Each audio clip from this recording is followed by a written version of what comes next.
Hello YouTube, Infinite Magicraid community, Gandalf here. So, in a recent video, uh, in the Juewu video that I have done, and I was talking about effective hit, effective chance. Um, there was a few bloopers there where he seems to have landed effective hits when I thought he wouldn't able to, or times where I thought it would be 100%, he still missed. So it intrigued me because this whole effective hit, effective res in the formula. I don't think anybody has really cracked it yet. I know different content creator have tried to explore it. I think there was something posted in the main Discord, but it got deleted shortly after. Um, so to date, the game's about a year and a half old, and nobody seems to have figured out the effective hit or effective res calculation. This is really important for a couple of reasons. One, for min-maxing, and for having the guarantee to farm consistently if you're relying on heroes to control enemies in the wave stage. Grillim, for example, everybody just recently farmed through. A lot of people talked about how difficult it is to clear wave 1 and 2 at higher level stages because they wipe their entire team. The boss is a lot easier, but sometimes if a Santa misses a freeze, you get a wipe, or misses two freezes, I guess. So what drives consistency is to be able to figure out what is the minimum effective hit you need to overcome the enemy effective resistance. Now in PvP, there's still a little bit more randomness to it because in the talent there is a certain chance to um, to resist control effect. That talent I believe works very similar to how Ben Austin works, like a set percentage to resist something, 28% for Ben Austin, but it doesn't. It can't be affected by effective res or effect hit. So in PvP, you can't get that guarantee. However, you can at least get through the basic effective hit and effective res check by knowing this information. So in my channel, you guys have probably seen videos under game mechanics playlist about how I went through in detail about the game formula for all the damage, damage for mastery, direct damage, how did attack and defense interact. So if you're interested in that stuff, go to my channel. Um, Under that playlist, you'll find all the information about the game formulas. Um, Uncovering game formula for those kind of things is a lot easier because when you do damage, 249, you can collect that data consistently because every time one attack is going to hit 259, and the poison damage is exactly going to be that amount for whatever the stat is. When it comes to random things, whether something's getting resisted, like you saw there, um, it gets a little bit trickier, right? Because it's a probability. So you need large volume data if you're going to have to brute force and try to understand what's the relationship between effective hit, effective res, what is the base chance. Different games have tried different formulas. So I talked about possible formula. I can already rule one of them out from today's testing, but the current hypothesis is this one. I'll go into detail about it in a sec. And at the end of the video, I'll explain to you how you can help me and help the community as a whole to just, if you have the spare time, do a little bit of testing, collect a little bit of data, post in the comment section, or reach out to me on Discord, and we can, confirm the formula as a group. Because I realized on my own, I spent 2 hours this afternoon going away at it and counting. It does take a lot of time, and I still don't have full confidence on the exact formula. I think I'm really close. So let's get into the details about what does this all mean. So first of all, we can rule out a common formula that's floated around the community a little bit. This one's definitely not true. So if you think, for example, Nazil has a base hit, I think a base chance of say 15% chance, okay, plus this 20% chance to freeze, right? So that means you need, um, if the enemy has 0 resistance, you just need another 80 effective hit so that you get, this formula here gets to be over 100, then it's guaranteed. It's not true. You can already see here my Nazil has 200 effective hit and the enemy has 100% res. It's still, you know, not happening there. Okay. Um, there was another formula that was kind of shared around about base chance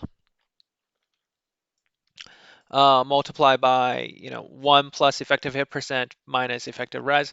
I think this might have some truth to it, though we still need to do a little more validation around it. One thing we do know though is when your hero has 100% effect, 100% base chance of hitting something, so landing something, I guess. So for example, Nita skill 1, it has a 100% chance of landing a poison dot. The calculation is very straightforward.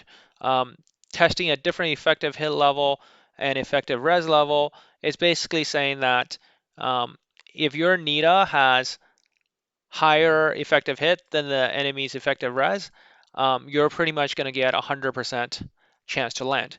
And it progresses relatively linearly. So for example, if you had 50 effective hit and the enemy had, sorry, you had 0 effective hit, enemy had 50 res, it's going to be 50% chance of blocking it.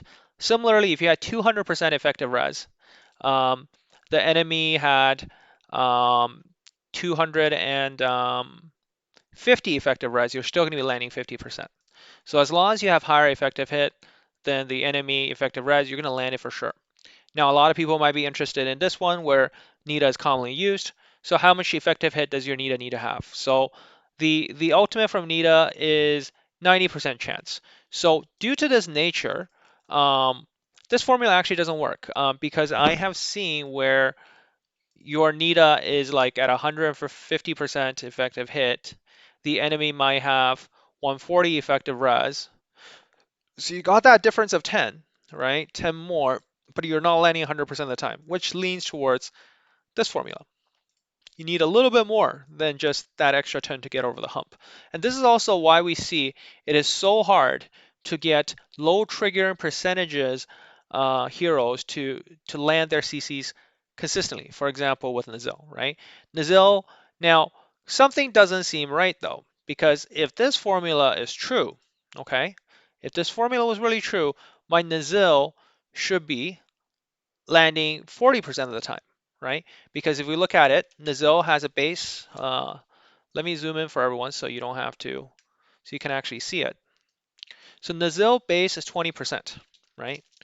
Um, the effective, I have a 1 plus 20, what? I have 200% effect hit, so that would be 2, minus the enemy's 1.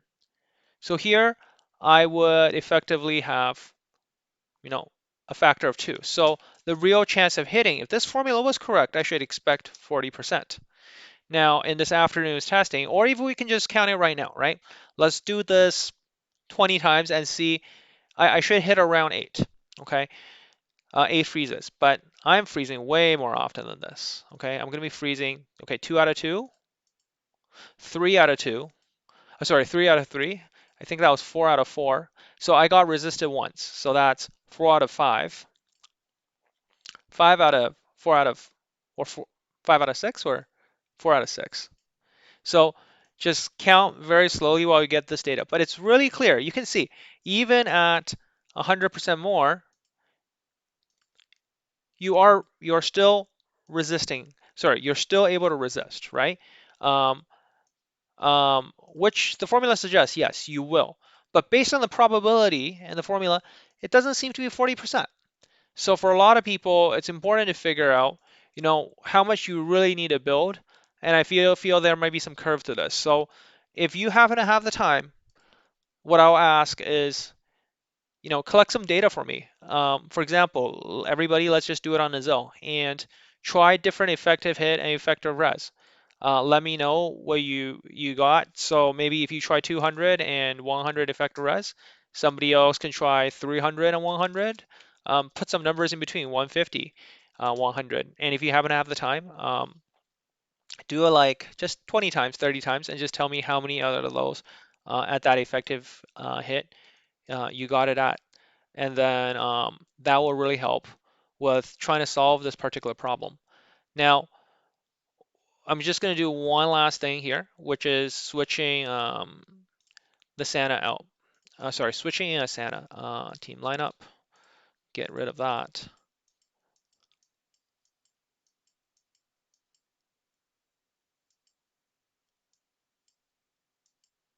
Sorry, where's Santa?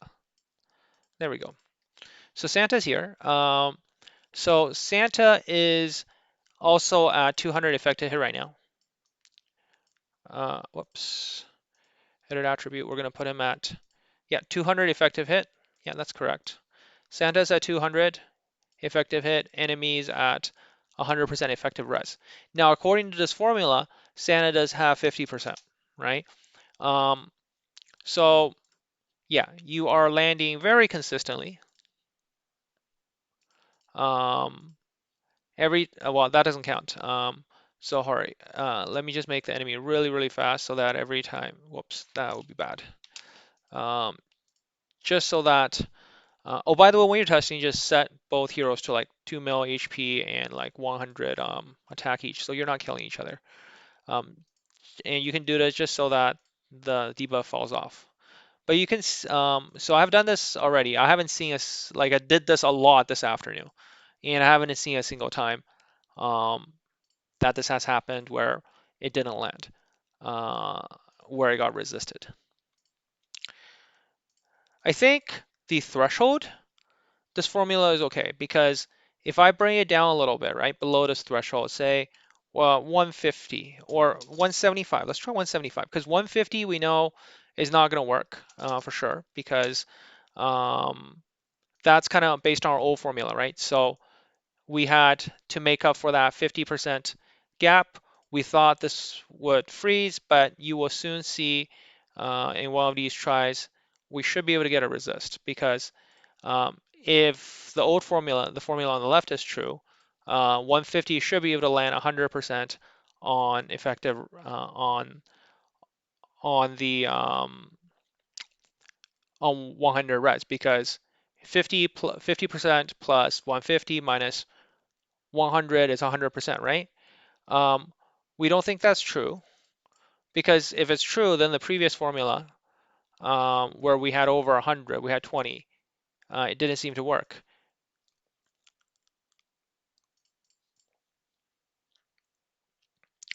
But this is really close to working, right?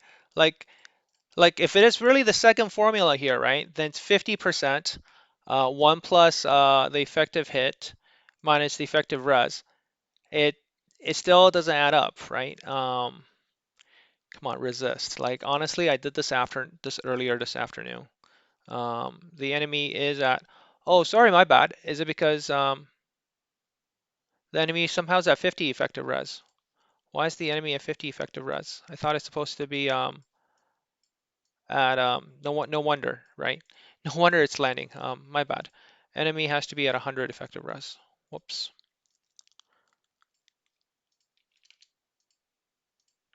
I think probably had like the Santa debuff on it by accident.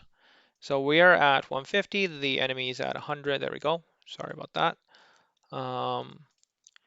And there you go. See, it resisted right away.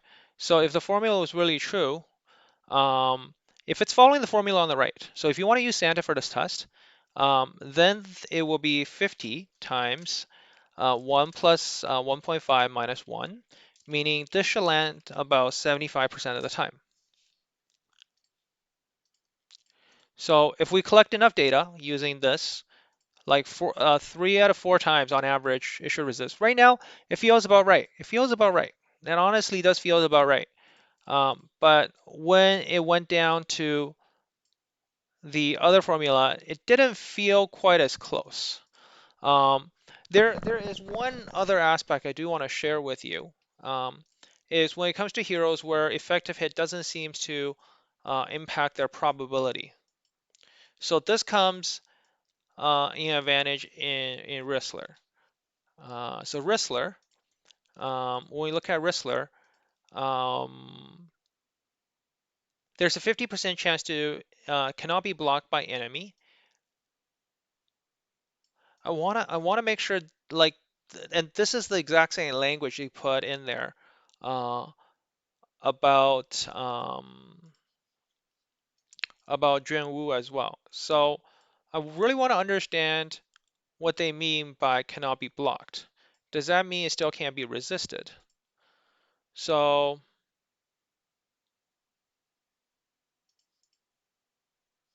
it's definitely getting resisted.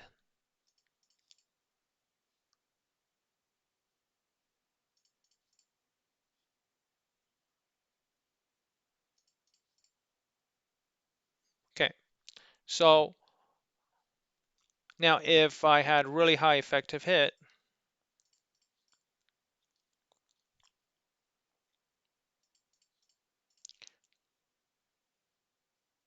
that stun still seems to be being getting resisted. Okay, so that's stunned.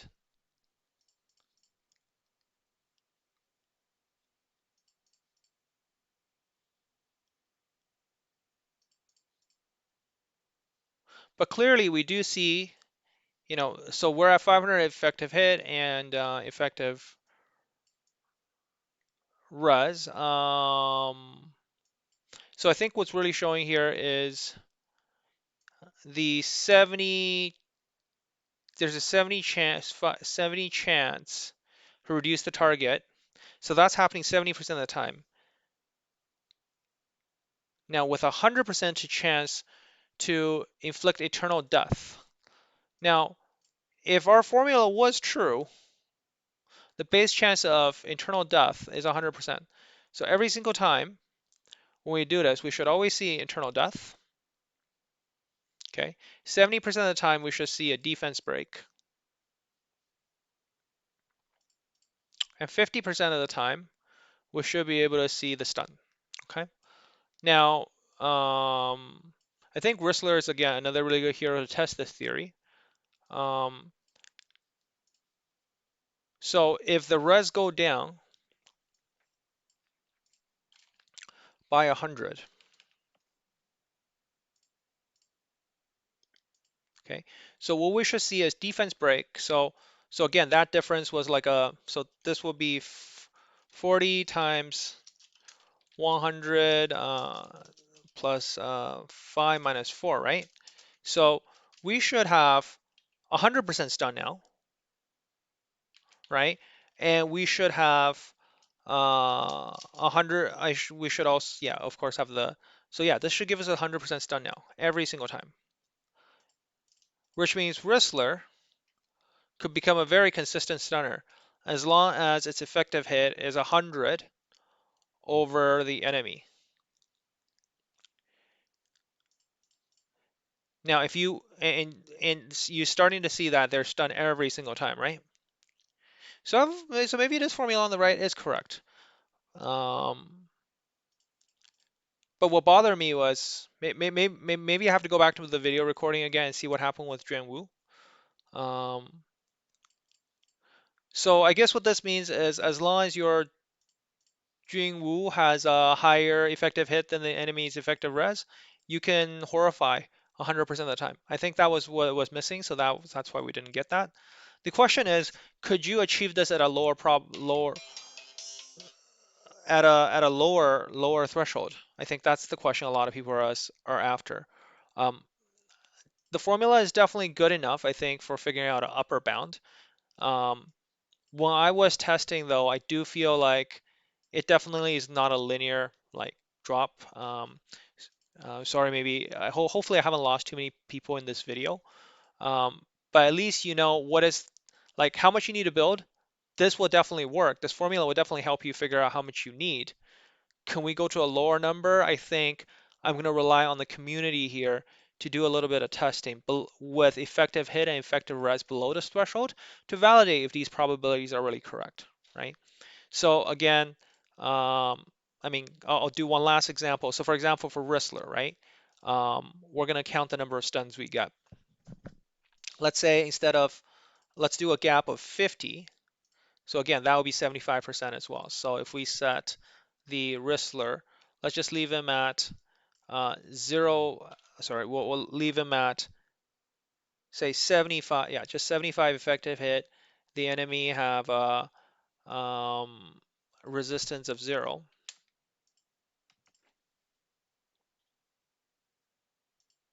So then that should be 50 times 0.75. the enemy has 0, right? So that's the formula. We should have 87.5% time. So in this case, the enemy should still be able to there should be times where we don't see the stun, but the chance is really low now. Like 87.5 of the time, you should be able to hit it. But this is where I get bothered by these kind of things is if I don't see a resist like in 10 tries, in 20 tries, is that sufficient? Oh, there we go. We finally saw one. So you can see, yeah, there is a chance of resisting. It's just low. So that's why hopefully by collecting enough information from the community, there we resisted again. So I have pretty good confidence this is the formula. We just need a little bit more data to test. And right now I haven't, I mean, I've done it with a lot of different heroes. I think this is it. Again, if you have time to test, please let me know what you found in the comment section below. And it will help the entire community out as a whole. So hope you enjoy the video and I'll catch you next time. Gandalf out.